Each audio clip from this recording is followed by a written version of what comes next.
Okay, and so we're back on the record in CR 0120482336 State v. Jones, and we just took a recess. We do have our jury selected now. I'm going to call the jury back in to read our preliminary instructions to them, and I'm hopeful that we can get through opening statements as well before we take a break for lunch. So, goals, okay? So let's go ahead and have the jury come on in. And Your Honor, after we break, would it be possible to make sure all the media works when you break for lunch? Yeah, I'm here. Computers tend to malfunction around me a lot. Okay, we'll take a little break after we get through these steps and before we adjourn for lunch. Just remind me if I forget. Totally possible. Jury's present and accounted for, Your Honor. Thank you. You may be seated. And to the state, do you recognize this to be the jury? We do, Your Honor. To the defense, do you recognize this to be the jury? Yeah. Okay, very good. And so now we are going to resume in CR 0120482336, and I am going to read some preliminary jury instructions before we hear opening statements. So, bear with me. Now that you've been sworn as jurors to try this case, I will go over with you what we're going to do, what's going to be happening. I'll describe how the trial will be conducted and what we will be doing. At the end of the trial, I'll give you more detailed guidance on how you are to reach your decision. Because the state has the burden of proof, it goes first. The state will begin by making an opening statement of the case. After the state's opening statement, the defense may make an opening statement, or they may wait until the state has presented their case. The state will offer evidence that it says will support the charges against the defendant. The defendant may then present evidence, but is not required to do so. If the defense does present evidence, the state may then present rebuttal evidence. This is evidence offered to answer the defendant's evidence. After you have heard all the evidence, I will give you additional instructions on the law. After you have heard the instructions, the state and the defense will each be given time for closing arguments. In their closing arguments, they will summarize the evidence to help you understand how it relates to the law. After the closing arguments, you will leave the courtroom together to make your decision. During your deliberations, you will have with you my instructions, the exhibits admitted into evidence, and any notes taken by you here in court. Under our law and system of justice, the defendant is presumed to be innocent. The presumption of innocent means two things. First, the state has the burden of proving the defendant guilty. The state has the burden throughout the trial. The defendant is never required to prove his or her innocence, nor does the defendant ever have to produce any evidence at all. Second, the state must prove the alleged crime beyond a reasonable doubt. A reasonable doubt is not a mere possible or imaginary doubt. It is a doubt based on reason and common sense. It may arise from a careful and impartial consideration of all the evidence or from lack of evidence. If, after considering all the evidence, you have a reasonable doubt about the defendant's guilt, you must find the defendant not guilty. Your duties are to determine the facts, to apply the law set forth in my instructions to those facts, and in this way to decide the case. In so doing, you must follow my instructions regardless of your own opinion of what the law is or should be, or whether or what either side may state the law to be. You must consider the instructions as a whole, not picking out one and disregarding others. The order in which the instructions are given has no significance as to their relative importance. The law requires that your decision be made solely upon the evidence before you. Neither sympathy nor prejudice should influence you in your deliberations. Faithful performance by you of these duties is vital to the administration of justice. In determining the facts, you may consider only the evidence admitted in this trial. This evidence consists of the testimony of the witnesses, the exhibits offered and received, and any stipulated or admitted facts. The production of evidence in court is governed by rules of law.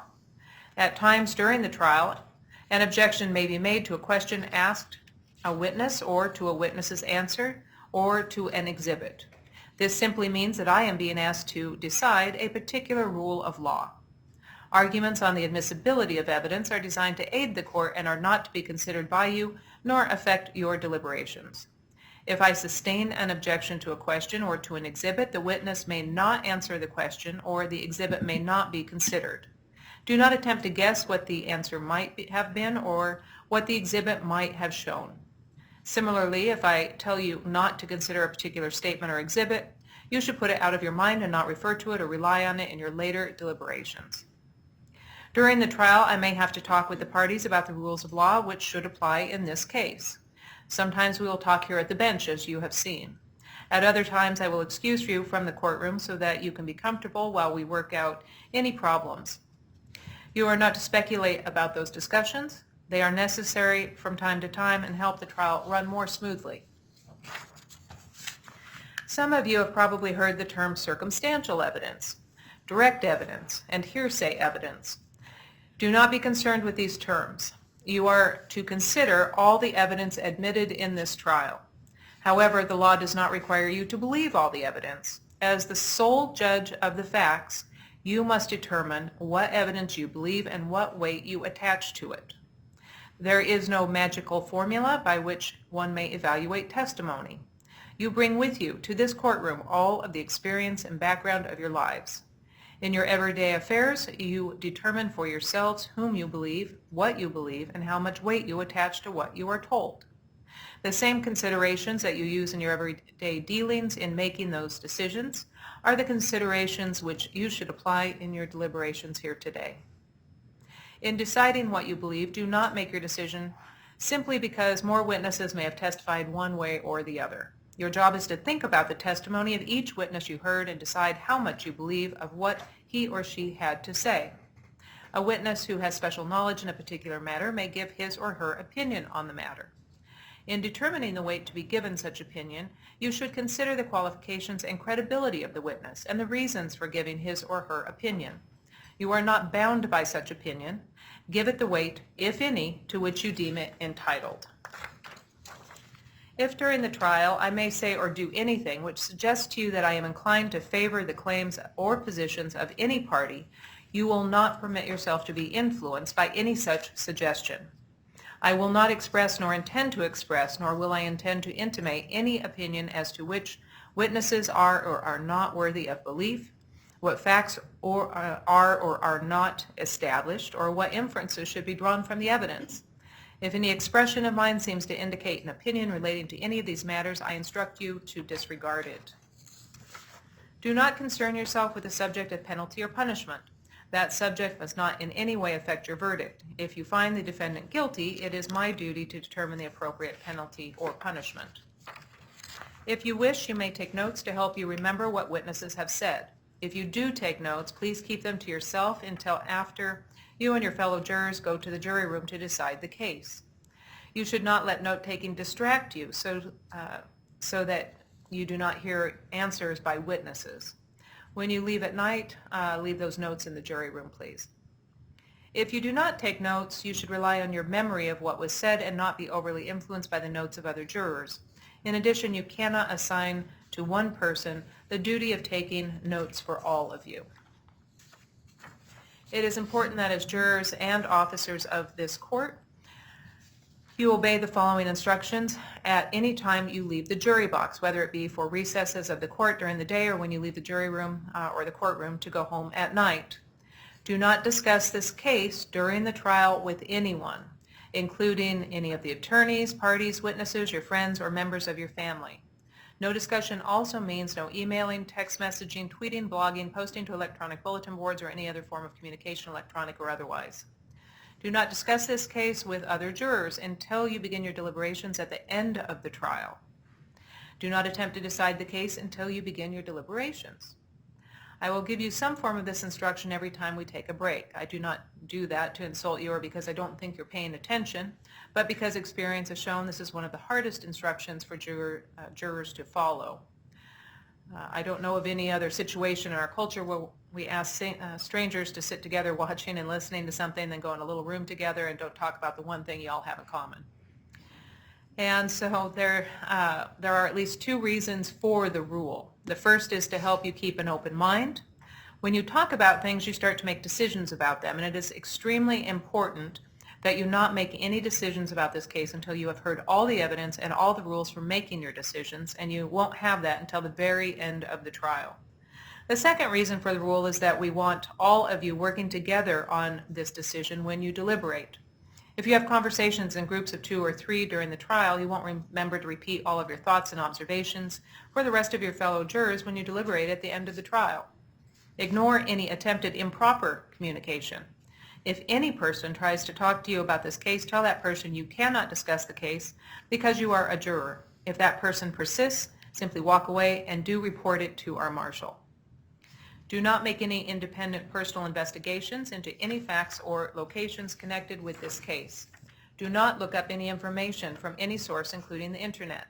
Do not communicate any private or special knowledge about any of the facts of this case to your fellow jurors. Do not read or listen to any news reports about the case or about anyone involved in the case, whether those reports are on paper or internet or radio or television or wherever you might look. In our daily lives, we may be used to looking for information online and to Google something as a matter of routine. Also, in a trial, it can be very tempting for jurors to do their own research to make sure they're making the correct decision. You need to resist that temptation for our system of justice to work as it should. I specifically instruct you to communicate with anyone. I instruct you that you must decide the case only on the evidence received here in court. If you communicate with anyone about the case or do outside research during the trial, it could cause us to have to start the trial over with new jurors, and you could be held in contempt of court. While you are actually deliberating in the jury room, the marshal may confiscate all cell phones and other means of electronic communications. Should you need to communicate with me or anyone else during the deliberations, notify the marshal, and he'll instruct you on how to make that happen. Okay. You'll get a copy of this if you missed any of it. So, now, we have opening statement, and the state can go first, and then no more than 5 minutes, please, and then the defense, again, no more than 5 minutes. Go ahead. December 8th, 2020 started off as a normal day in the Hillsgrove neighborhood. But that changed just after 5 p.m. when the defendant, Robert Jones, showed up in front of the home of Diana Lachiondo and started intentionally making noise. Banging on drums, playing a sound on the speaker, an audio clip from Scarface, setting off sirens and car alarms, and yelling. The noise was so loud that it could be heard several houses down the street and inside the homes of the neighbors. Today you will hear from the individuals that live in that neighborhood, and they will tell you that the neighborhood went from peaceful and quiet to loud and scary. You'll hear from Henry and Julian, children that live in the home that was targeted. You'll hear from Amy, who will let you know that the actions were scary and intimidating. You'll hear from Sherry and William, who live down the street and could hear the commotion from inside their home. You'll hear from Susan and from Patricia, who were out on a quick stroll when they came around the corner and saw the defendant in front of the home intentionally making noise, disturbing the neighborhood.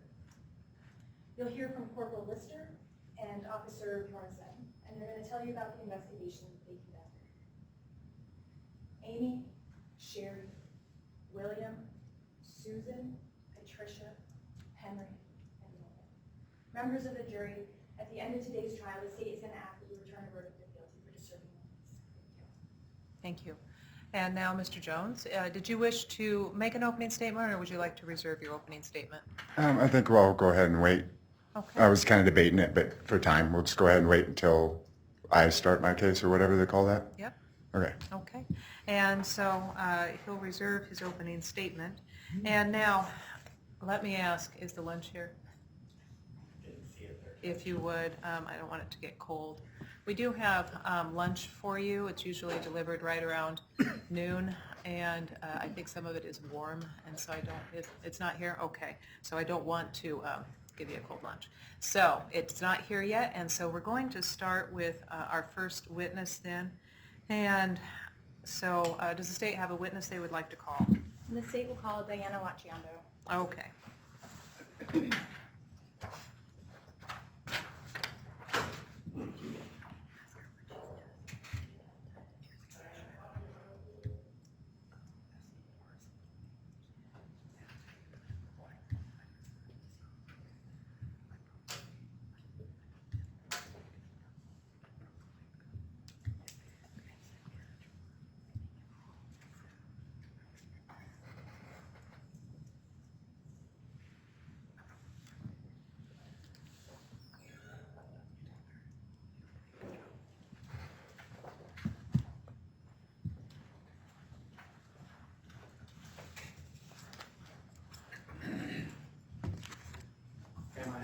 record, please. Raise your right hand. You solemnly swear or affirm that the testimony about to give on this matter before the court is the truth, the whole truth, and nothing but the truth.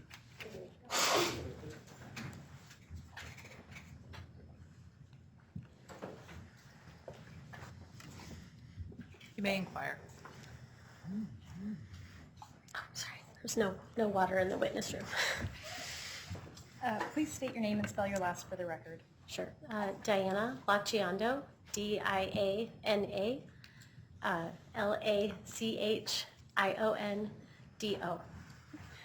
How are you currently employed? How are Sorry. you employed? I am a consultant. I'm self-employed. Is the microphone picking it? It's a little light. Let me ask my clerk if he's getting a register.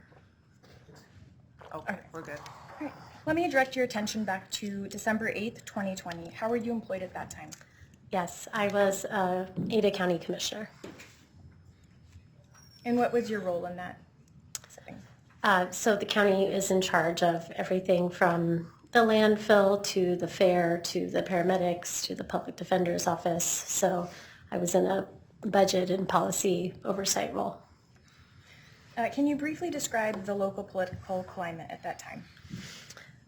Well, so it was about 2 years ago, as everyone probably remembers, maybe trying to forget. We were in the height of COVID, and no vaccine at that time was available. It was very dramatic, very fraught. As a part of my role on the county commission, I was our designated representative on the health board. And so a position that used to meet somewhat infrequently, all of a sudden was meeting probably once a week to look at what was happening and trying to decide how to help the community moving forward. Was anything notable happening on December 8th? Yes, so that was probably one of our, at that point, weekly meetings for the health district. Where were you at approximately 5 p.m.? I was here in the Ada County Courthouse in my office. Did you receive a phone call or a text at that time? I believe that's when I received a phone call from my then 12-year-old son. And what were the initial impressions of his demeanor? He was scared. He was anxious. He didn't know what was going on. He asked me to come home right away. Were you concerned? I was very concerned Why were you concerned? because he was clearly very upset, and I'm a mom, and when your child is upset, you're upset.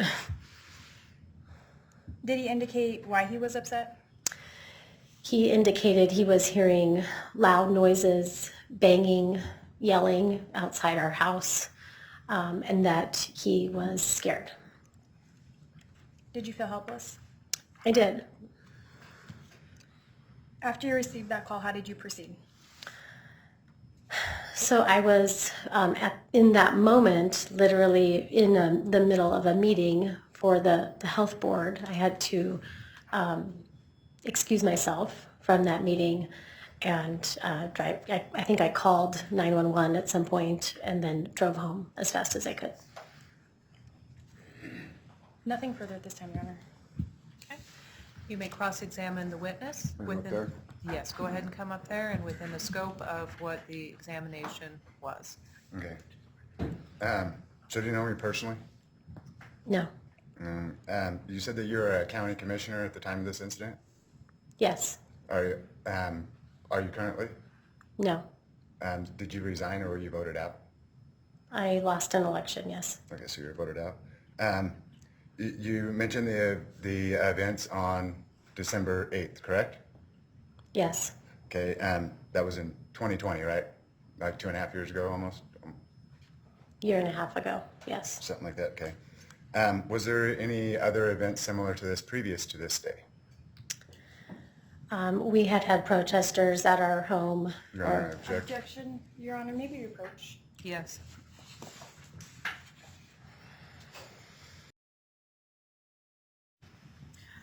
Okay, and so thank you for that sidebar. We are going to overrule the objection.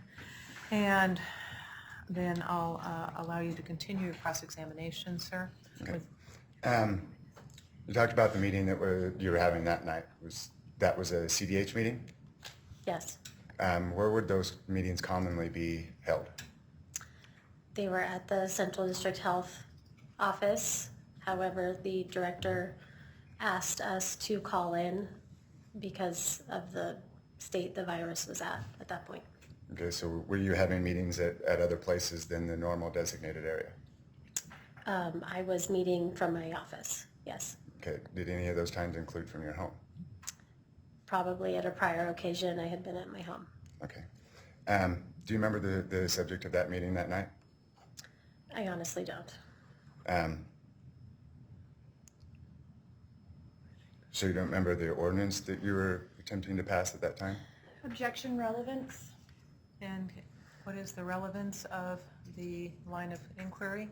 It goes to show, what they said, goes to show intent, I think is what they call it. A reason for us to show up there. Okay. And I'm going to overrule the objection.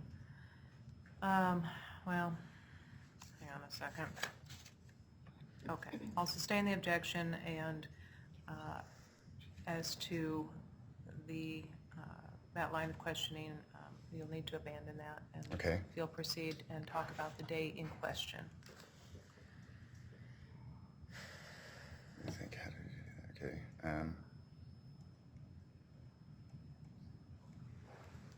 So you stated that your kids were at home alone?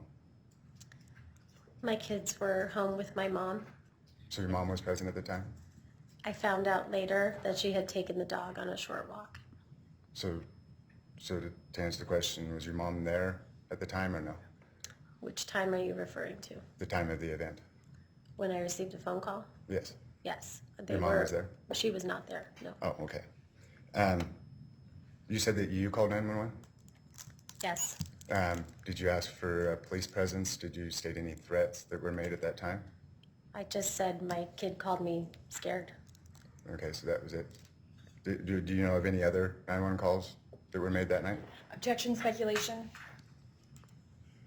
I agree. It is speculation. You will withdraw the question then? Yes, I will. Okay, go ahead.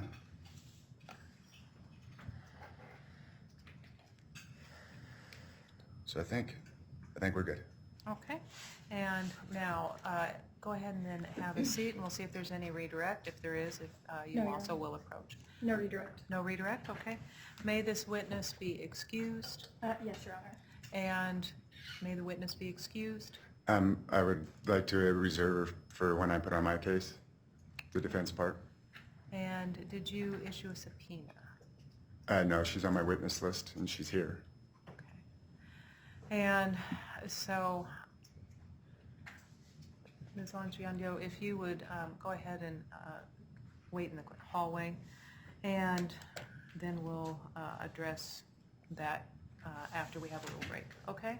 I think it's about lunchtime, so if you'll go ahead and step on out in the hallway, you are excused I for the believe moment. my children are being called next, so I would like to come back into the courtroom when they are being questioned, if that's acceptable. Okay, well, we'll address that here in a few minutes. If you wouldn't mind going ahead and step on out. And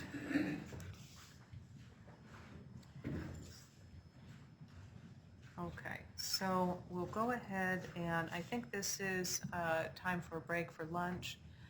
And so we'll go ahead and take, I'm going to say about 40 minutes and return at 1 o'clock. If I'm going to direct that the jurors remain here in the courthouse for their lunch, which we are providing.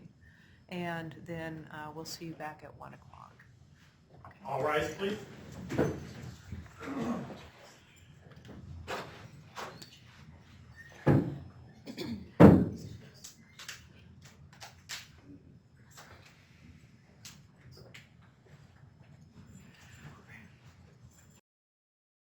Ms. Lachiondo is under the state's subpoena, but not the defense's. And she's been released by the state. So she is not under an obligation to stay to testify on your behalf, sir. I thought that I had the right to recall the state's witnesses during my my section of the court, or whatever they call it, the defense.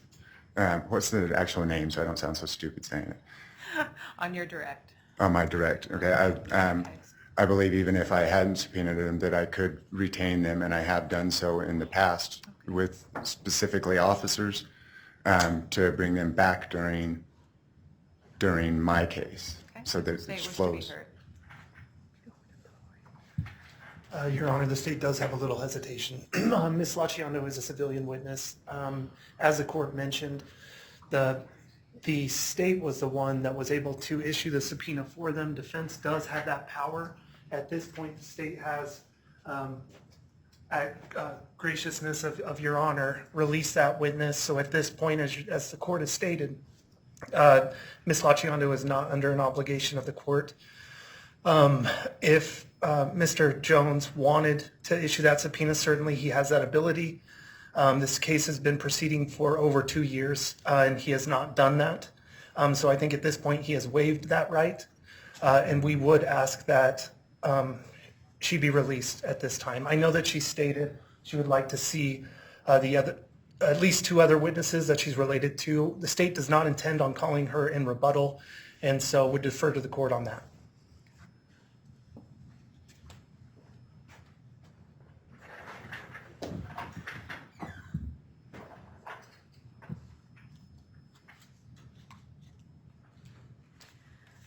And I guess first, in the interest of judicial economy, is there a reason that the questions you intended to ask Ms. Lachiondo, you weren't able to ask within the scope of the state's?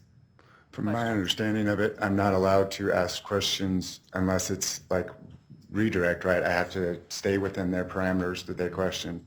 So during, as me calling her for a witness, and I never waived my right to subpoena. I gave the witness list to the court. That's not, okay, so when you give the witness list to the court, that is not the same as issuing a subpoena. A subpoena is an order of the court, and you would go to the clerk's office and get a copy, and then you would have it served. And that is the order of the court that makes people show up. By simply listing the people you intend to call, that's not the same. So, okay. Okay, so your just witness from list is previous- not the same as an Just order. from previous experience, that's the way that the courts, I was not aware that I had to independently subpoena them. I figured that since they were on the state's witness list, so you subpoena them twice to go to the same court? If you want them to be here, Okay, I've never heard that before. I never knew that. So, I mean, I don't know, what do we do with this? Can I subpoena them now? How does that work? well, here's what I'm going to do.